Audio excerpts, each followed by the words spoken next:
여러분은 혹시 신앙생활을 하시면서 하느님을 떠났던 그런 경험이 있으실까요? 저도 지금 수도자로 살아가고 있지만 오랫동안 하느님을 떠났던 적이 있습니다. 하느님이 보이지도 않고 하느님이 한 번도 음성도 들은 적도 없고 그냥 당연히 주일이면 미사를 갔었는데 그날따라 갑자기 하느님이 계실까 하는 그런 의구심이 들었고 하늘을 보면서 당신이 정말 계시나요? 라는 질문과 함께 그 뒤로 성당을 가지 않았습니다. 나의 잘못이기 때문에 더 주눅들고 약해지고 또 아무것도 아니다라고 생각할 수 있지만 하느님께서는 그 저의 약함을 보시고 그 안에서 이렇게 큰 일을 하신다라는 생각이 듭니다.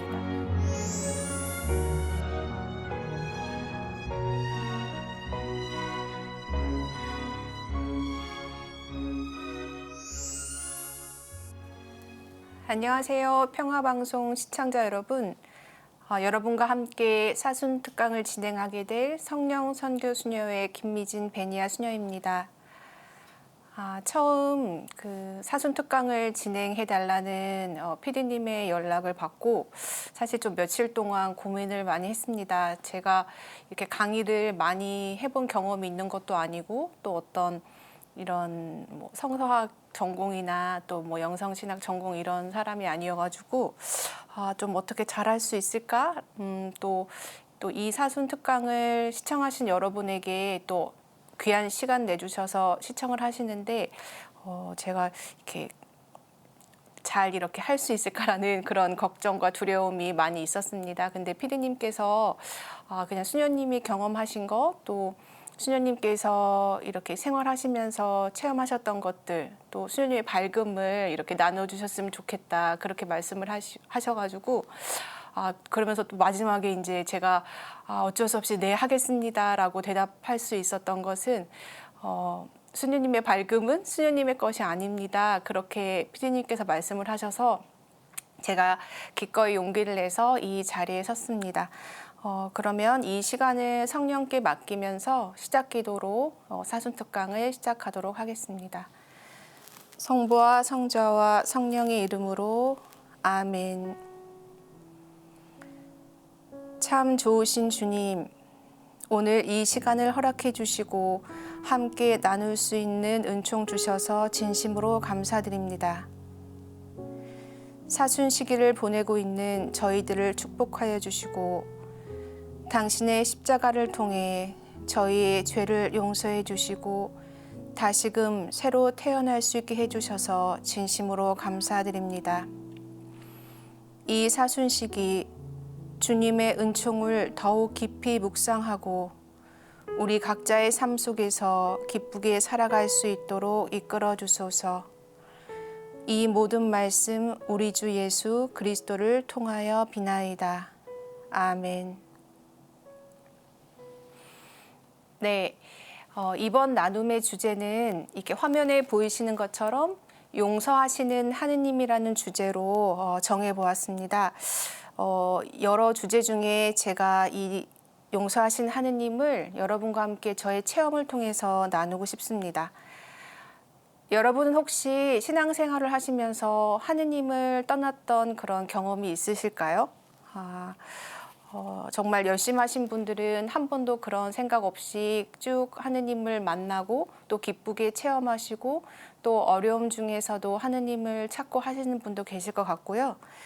또 어떤 분들은 신앙생활을 하시다가 잠시 예수님을 떠났던 분도 계시고 또 이 평화방송을 시청하시는 분들 중에는 지금 여러 가지 이유로 또 냉담하시는 분도 계시리라 생각합니다. 네. 다 괜찮습니다. 이 모든 시간이 아마 주님께서 여러분들을 위해서 허락하신 시간이라고 생각합니다. 저도 지금 수도자로 살아가고 있지만 오랫동안 하느님을 떠났던 적이 있습니다.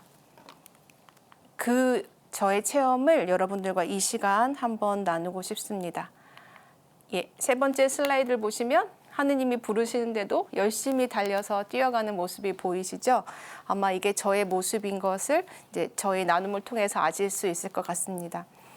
저는 2살 때 안젤라라는 세례명으로 부산에 있는 구포 성당에서 세례를 받았습니다. 부모님께서 성당에 다니시고 계셨고 저는 뭐 어떤 저의 선택 없이 그렇게 2살 때 세례를 받았는데요. 뭐 그 전례단부터 시작해서 또 뭐 그때는 복사단은 할 수 없었지만 여러 가지 성가대, 전례단 또 중학교 때는 레지오 이런 거를 통해서 굉장히 그 주일이면 당연히 성당을 가는 그런 아이로 되어 있었습니다. 그리고 레지오를 하면서도 막 양팔 묵주기도도 하고 막 그 성당에서 하는 뭐 피정이나 행사들은 다 참여하면서 그렇게 열심히 했고 또 방학 때 지금도 있지만 그때는 성탄예술제 아시죠? 그렇게 한참을 준비하고 연습해서 또 발표도 하고 또 상도 받고 막 그런 체험들 또 그때는 그 성당에 아이들이 굉장히 많았어요. 그래서 그 여름이 되면 방학 때 따로 학교를 가지 않고 성당의 주일학교 선생님들이 그 수학 그 학원을 대신해서 수학을 가르쳐 주시고 또 국어도 가르쳐 주시고 영어도 가르쳐 주시면서 이렇게 열심히 성당은 당연히 집처럼 이렇게 들락날락하는 그런 곳이었습니다. 그리고 아직도 잊을 수 없는 건 그 여름 상관학교 같은 거 가면 왜 캠프 지금은 막 캠핑을 일부러 막 가잖아요. 그때는 그 지리산 그 산자락 밑에 2박 3일, 3박 4일 막 언니 오빠들이랑 막 조를 짜고 막 코펠에 밥을 해 먹고 막 그렇게 열심히 아주 재미있게 생활을 했었습니다. 근데 이제 제가 점점 나이가 들고 이제 사춘기가 되면서 그 아마 제 기억으로는 고등학교 1학년 때였던 것 같아요.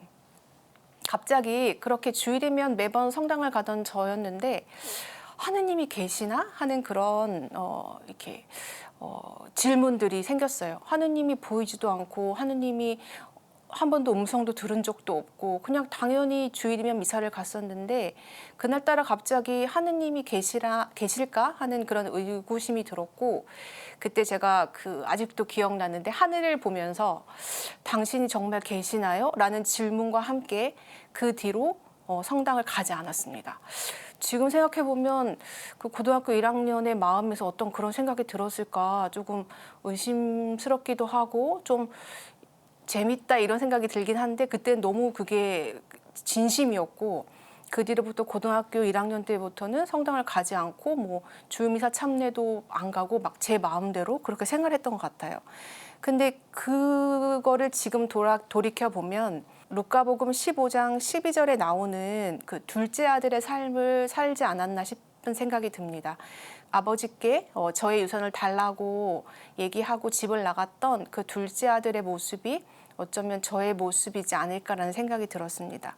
그래서 아버지의 뜻이 아닌 제 뜻대로 정말 열심히 아주 그 모든 인생의 시간들을 재밌게 제 나름대로 제 삶에서 봤을 땐 재밌게 그렇게 살았습니다.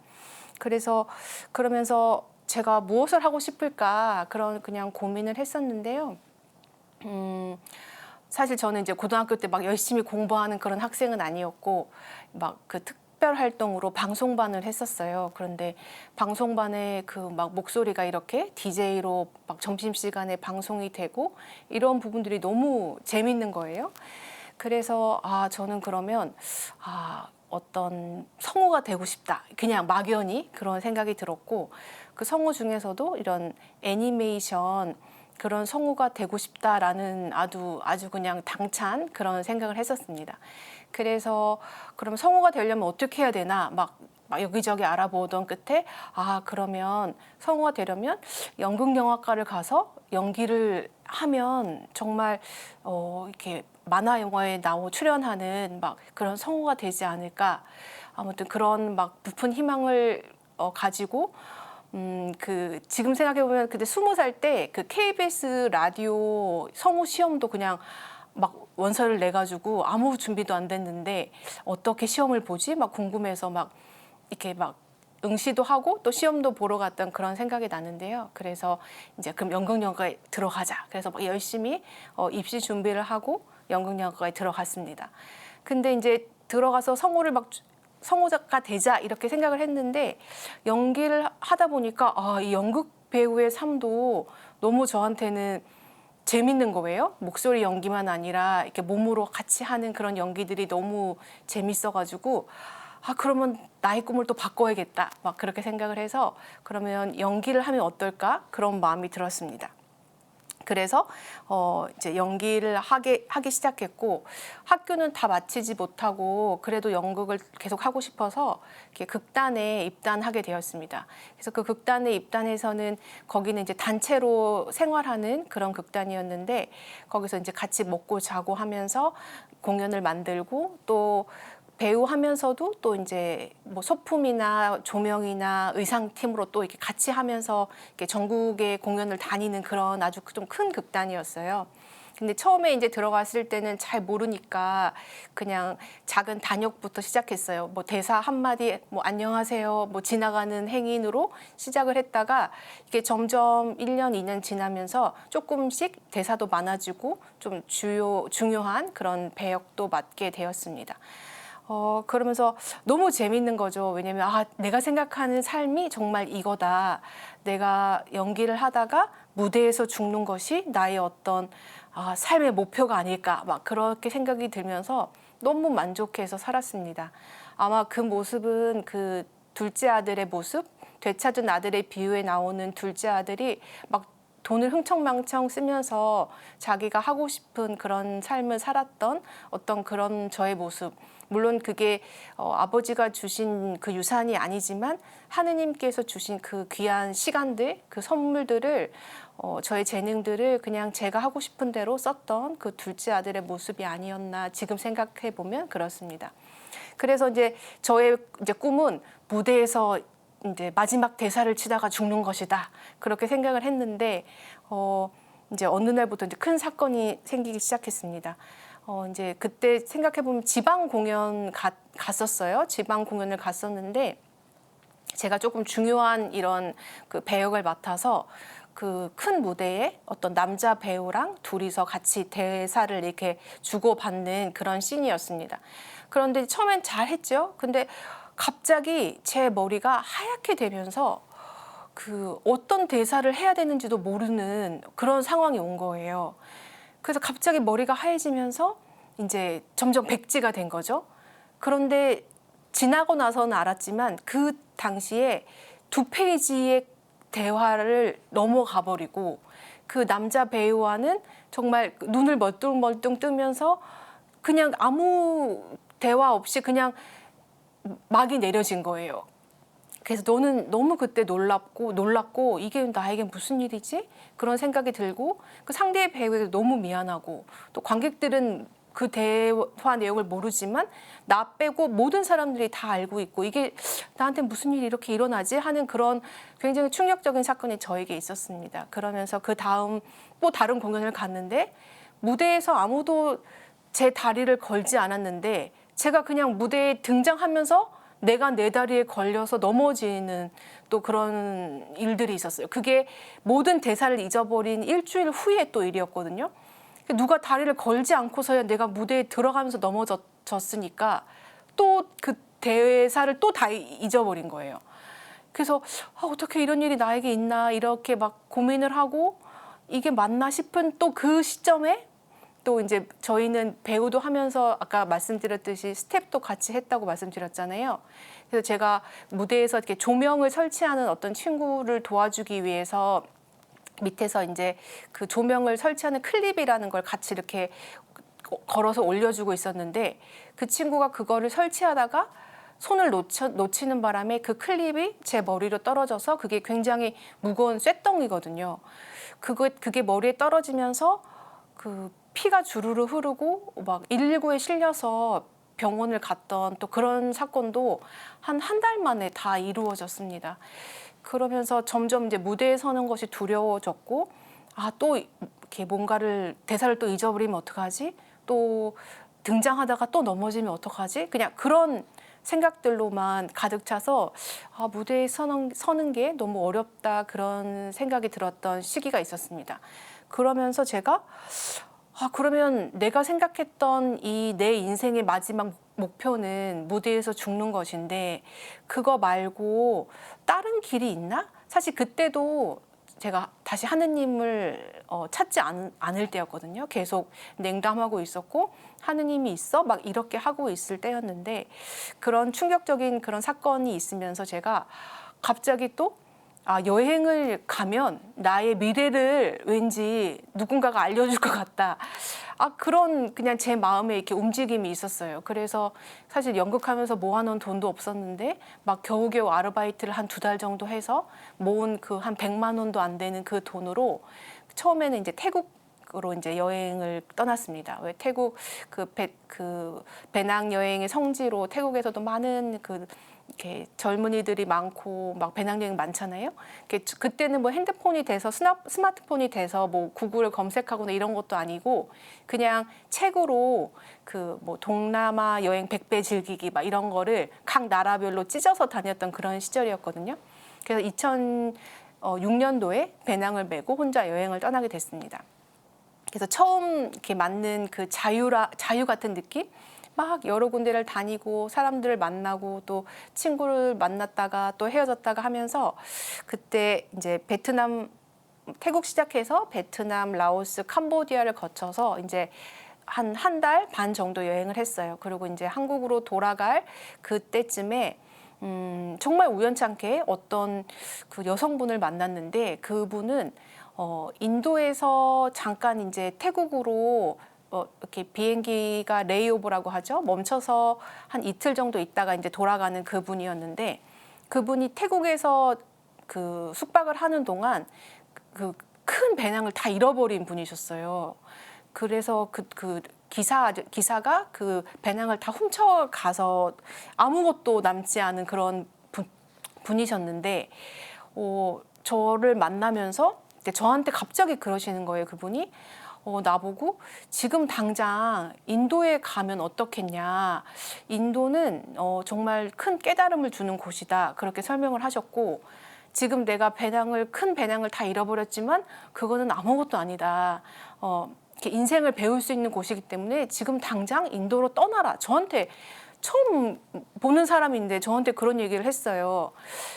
지금 생각해보면 그런 말을 할 때 누가 그 말을 듣고 떠나겠어요? 근데 저는 그 말을 듣고 인도 가는 비행기표를 끊었어요. 그래서 지금 인도를 가야 되나 보다 그런 생각을 하고 이제 인도로 출발했습니다. 처음에 도착한 곳이 캘커타인데요. 그 마더 테레사 수녀님께서 시작하셨던 선교하셨던 그 캘커타 거기에 도착을 했고 그때도 아직까지도 다시 하느님을 계속 이렇게 부정하는 그런 마음이 들었습니다. 그러면서 제가 머물던 곳이 구세군에서 운영하는 그런 숙박 시설이었는데 지금 생각해보면 아침마다 거기서 미사를 드리는 거예요. 이렇게 한국 와서 나중에 알고 봤더니 왜 신학생들이 다시 복학하기 전에 어느 정도씩 기간 안에 이제 해외 체험 같은 걸 하는데 그 캘커타의 마더 데레사 하우스에서 봉사하는 그런 시간이었다고 합니다. 근데 아침마다 거기 담당 신부님하고 신학생들이 같이 미사를 드리면 저는 그게 쿨쿨 자고 있죠. 그러면 거기서 막 알렐루야도 나오고 막 성가도 부르고 그런 거를 들으면서도 저는 그때 단 한 번도 그 마더 데레사 거기에 방문하지도 않았어요. 계속 하느님에 대한 불신 그런 부정들이 제 마음 안에 가득히 있었습니다. 그러면서 그 다음으로는 계속 여행을 하면서 아그라라는 곳을 도착하게 됐어요. 아그라가 타지마을이라는 그 성으로 되게 유명한데 무덤이죠.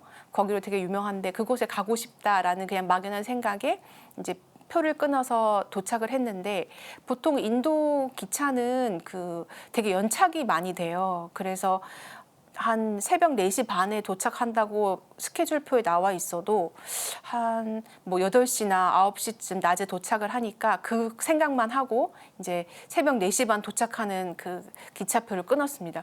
근데 희한하게도 그날따라 맨날 연착되던 기차가 정확하게 4시 반에 도착을 한 거예요. 그래서 이제 내렸는데 그때가 1월이었어요. 1월은 그쪽 북쪽 지역은 조금 쌀쌀합니다. 인도지만. 그래서 이제 되게 좀 추워서 어떻게 빨리 게스트하우스를 가야 되는데 그리고 이제 웨이팅룸에 이렇게 들어갔는데 많은 사람들이 기차를 기다리면서 그 바닥에서 그냥 담요만 깔고 많이들 주무시고 계셨어요. 왜냐면 새벽이니까.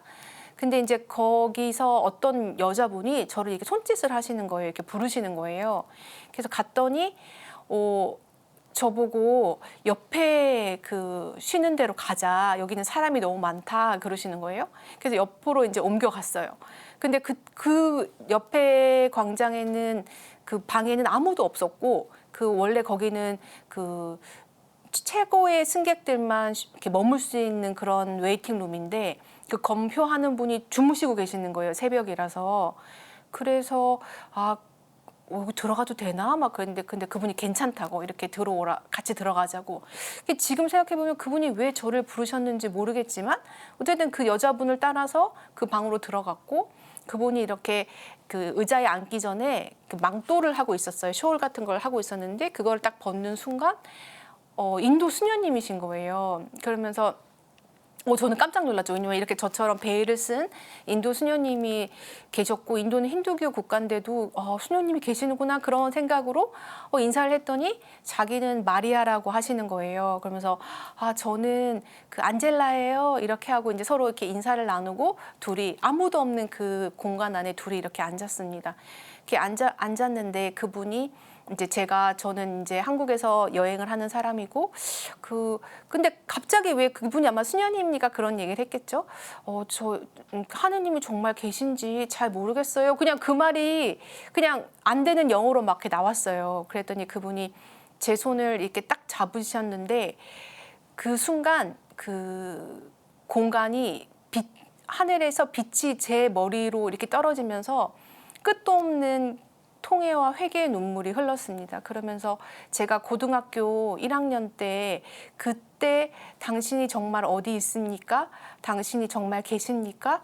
했던 그때로 그 영화 찍은 필름처럼 너무 생생하게 저의 그동안에 아버지를 떠났던 그 모습을 다 보여주시면서 아주 빠르게 그때로 돌아가는 거예요. 그러면서 제 마음 안에 나는 항상 너와 함께 있고 나는 내가 하느님이다. 이런 음성의 느낌이 그 공간을 다 감쌌어요.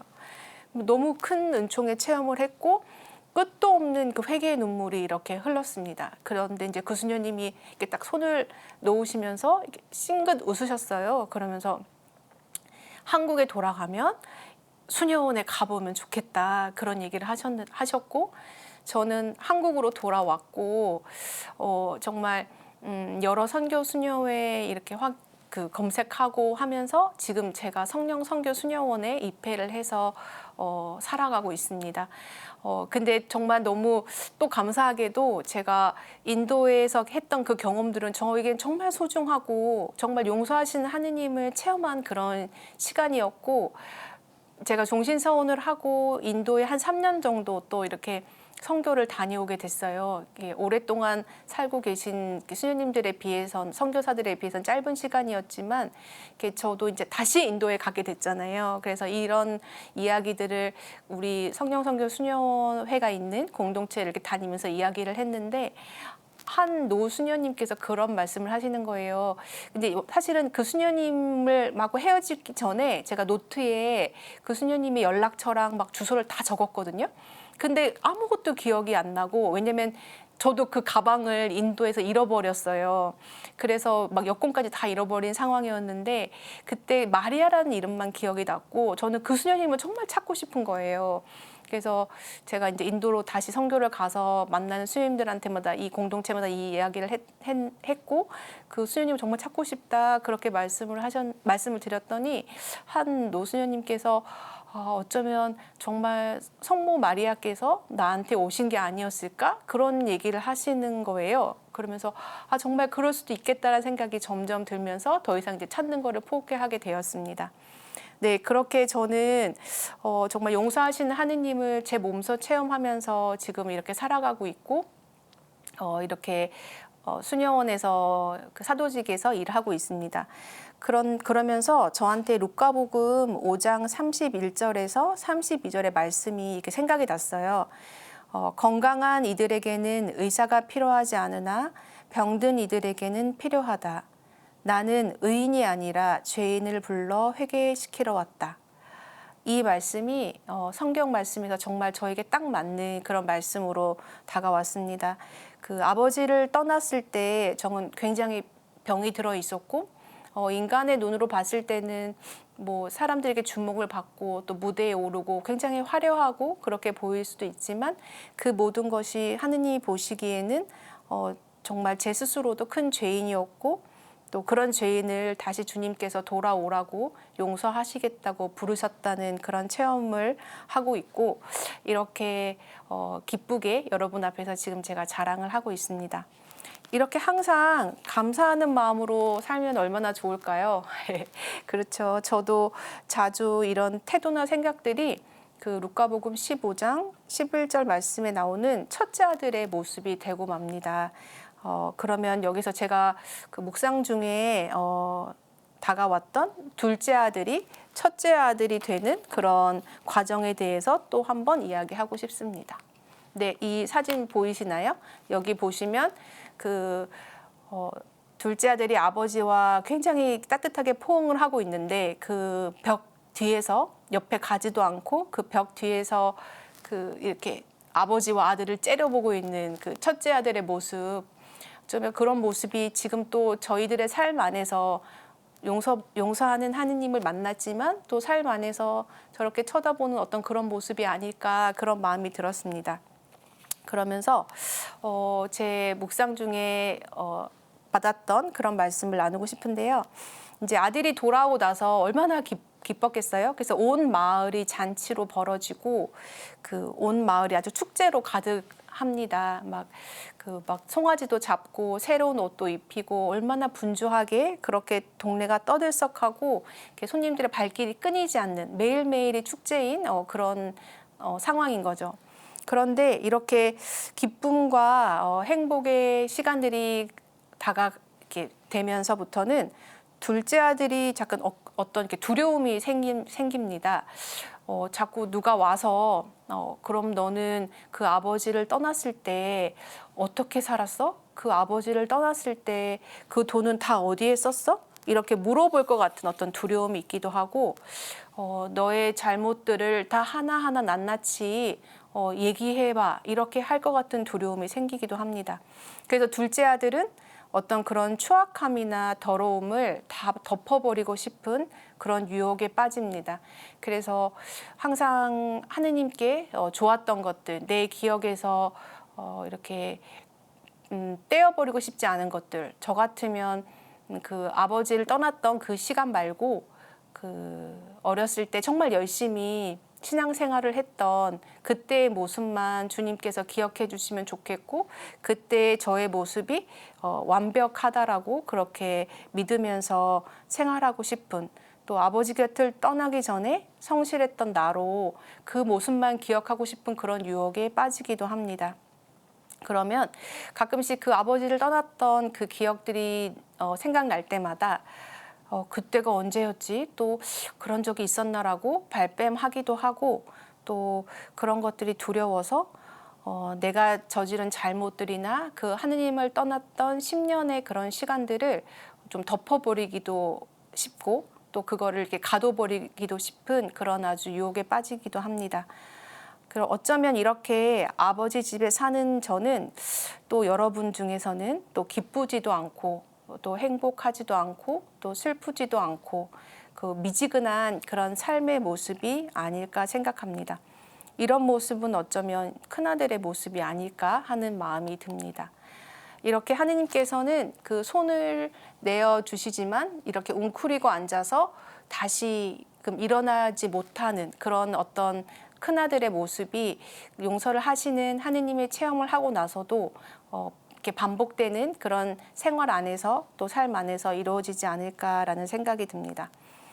그 큰아들도 어쩌면 이렇게 둘째 아들 같은 경험을 하지 않았을까 이런 생각이 들었어요. 사실은 이게 뭐 어떤 성서적인 면이나 신학적인 견해가 아니라 제 그 연피정 묵상 안에서 나왔던 건데요. 그 큰아들도 둘째 아들의 나이에 이제 아버지가 주신 유산을 가지고 떠난 겁니다.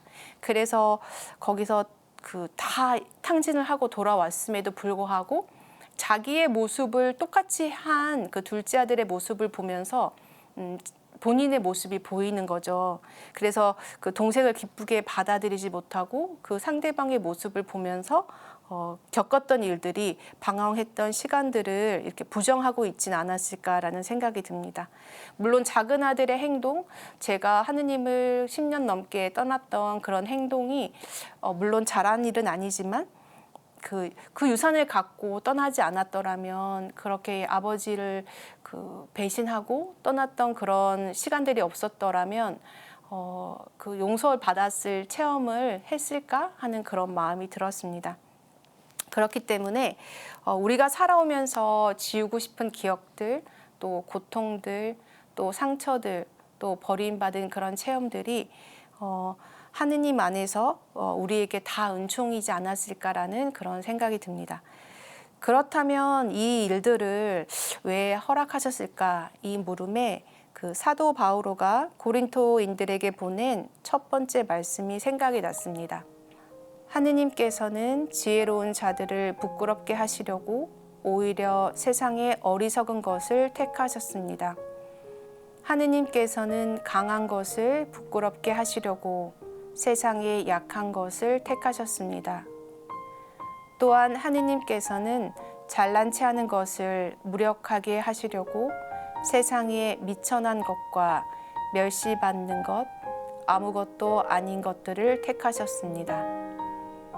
그리하여 어떤 사람이든 하느님 앞에서 자랑하지 못하게 하셨습니다.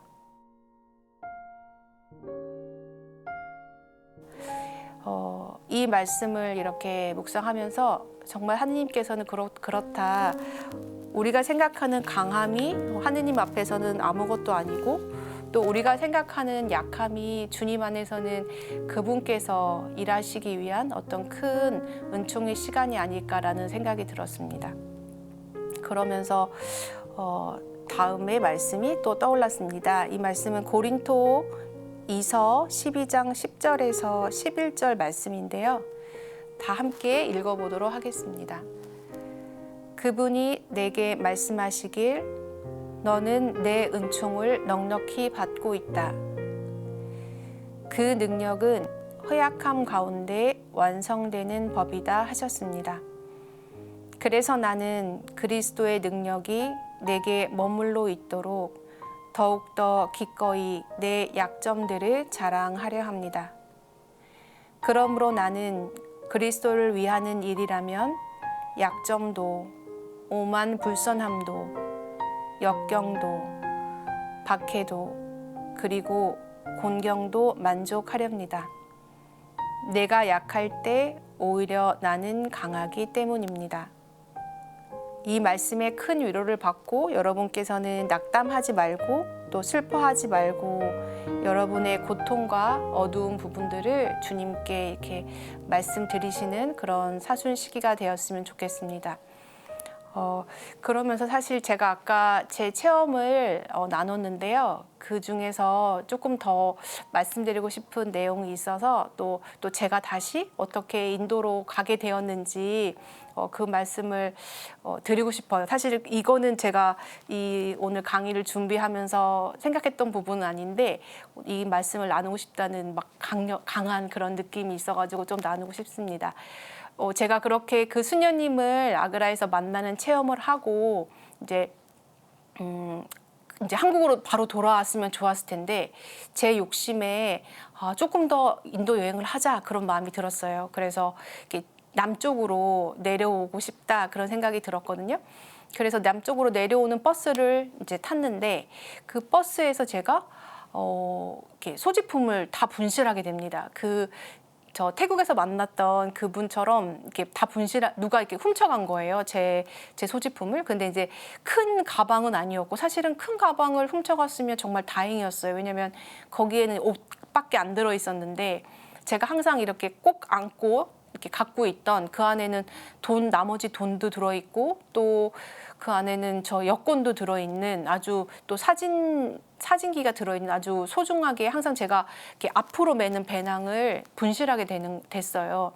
그러면서 그거를 진짜 땡전 한 푼 없이 다 잃어버린 상태에서 또 어느 지역에 이제 새벽에 또 내렸는데 그때 이제 이 일을 어떡하나 막 너무 그러니까 요즘 말로 말하면 멘붕에 빠져서 어떻게 할지 모르는 그런 상황이었는데 갑자기 그 오토릭샤라는 인도의 그 흔한 교통수단 그 기사 아저씨가 저한테 오십니다. 그러면서 마담 무슨 일이냐며 저한테 물어요. 그래서 제가 다 잃어버렸다. 누가 내 돈을 가지고 갔다. 그렇게 얘기를 했어요. 그랬더니 그분이 저를 굉장히 안타까운 눈으로 쳐다보시더니 그 주위에 있는 그 우리나라로 말하면 택시기사 아저씨들이 다 이렇게 제 주위로 모여왔어요.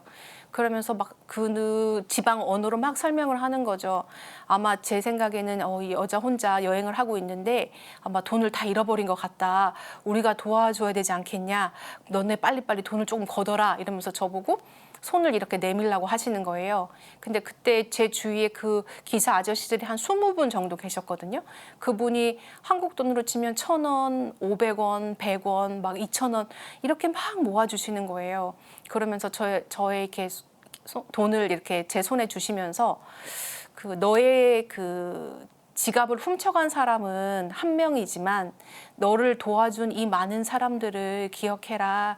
이곳이 바로 인디아다. 이렇게 얘기를 하셔서 그 돈으로 기차표를 끊어서 대사관이 있는 델리로 올 수 있었습니다. 그분들이 아니었으면 저는 지금쯤 아마 이 자리에 있을 수도 없을 거고 거기서 어떻게 될지도 모르는 상황이었는데 제가 그때 다시 이제 그 돈을 받아서 인도 델리로 가서 대사관에 가서 또 대사관의 도움을 받고 이제 한국으로 오게 되었죠.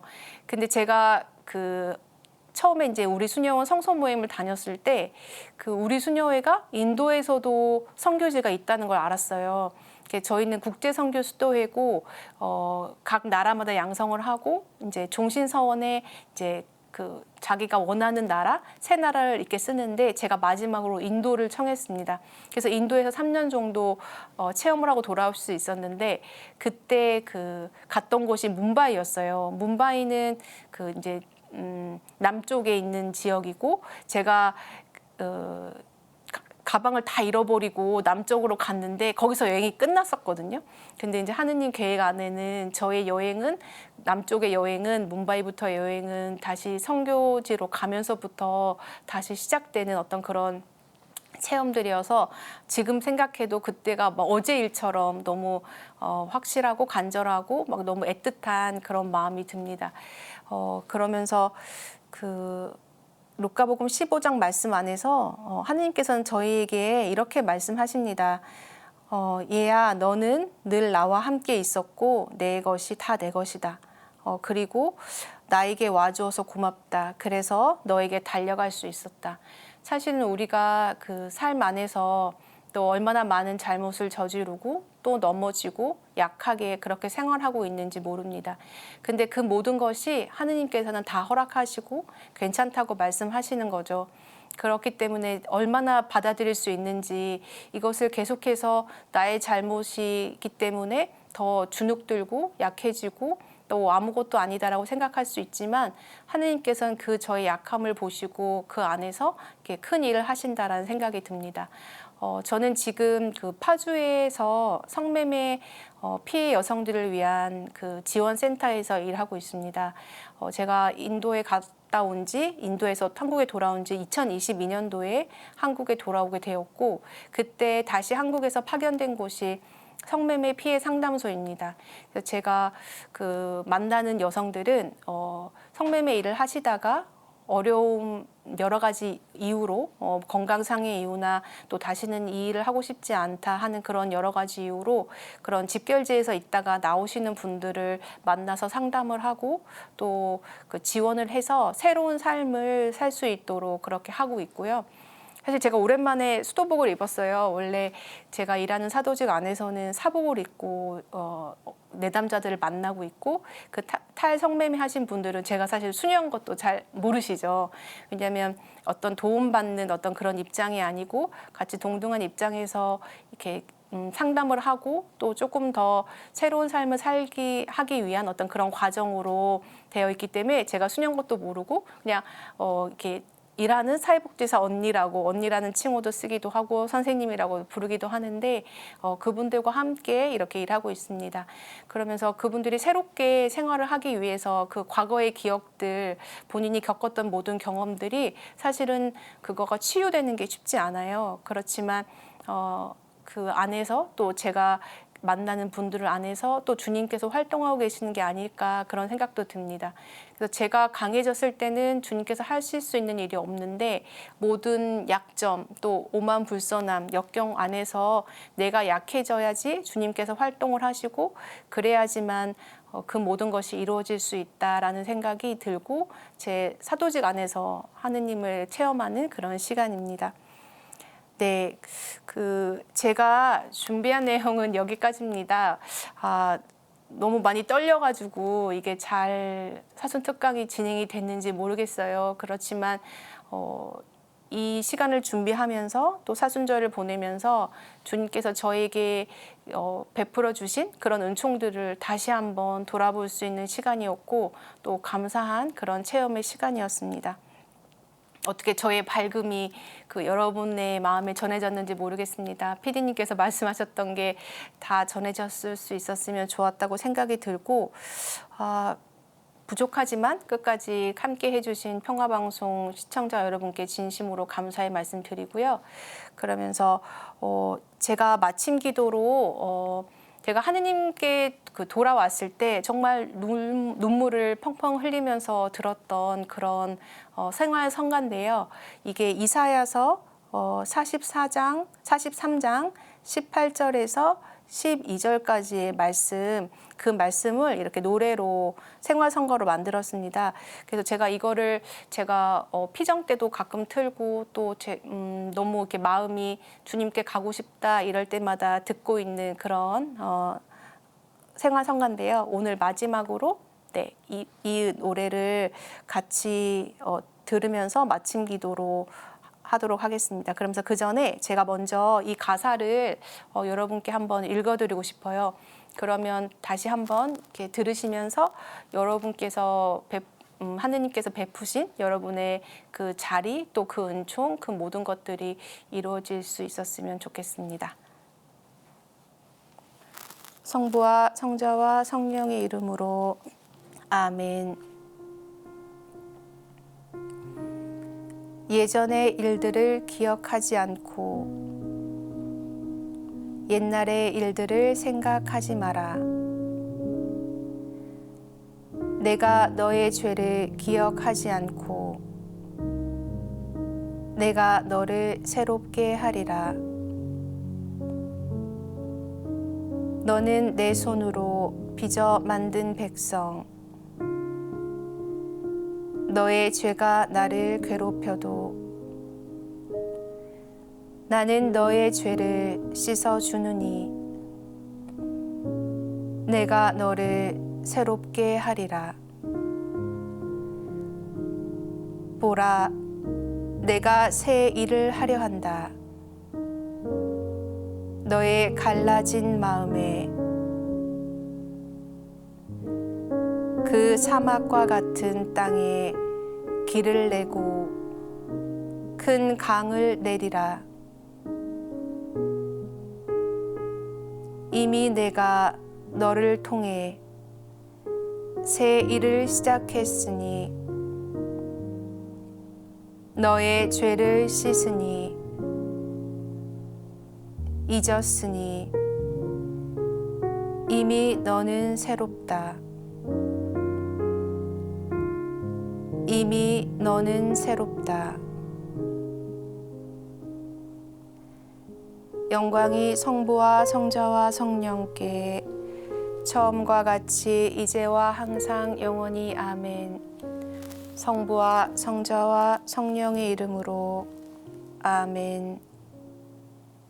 예전의 일들을 기억하지 않고 옛날의 일들을 생각하지 마라. 내가 너의 죄를 기억하지 않고 내가 너를 새롭게 하리라. 너는 내 손으로 빚어 만든 백성 너의 죄가 나를 괴롭혀도 나는 너의 죄를 씻어주느니 내가 너를 새롭게 하리라. 보라 내가 새 일을 하려 한다. 너의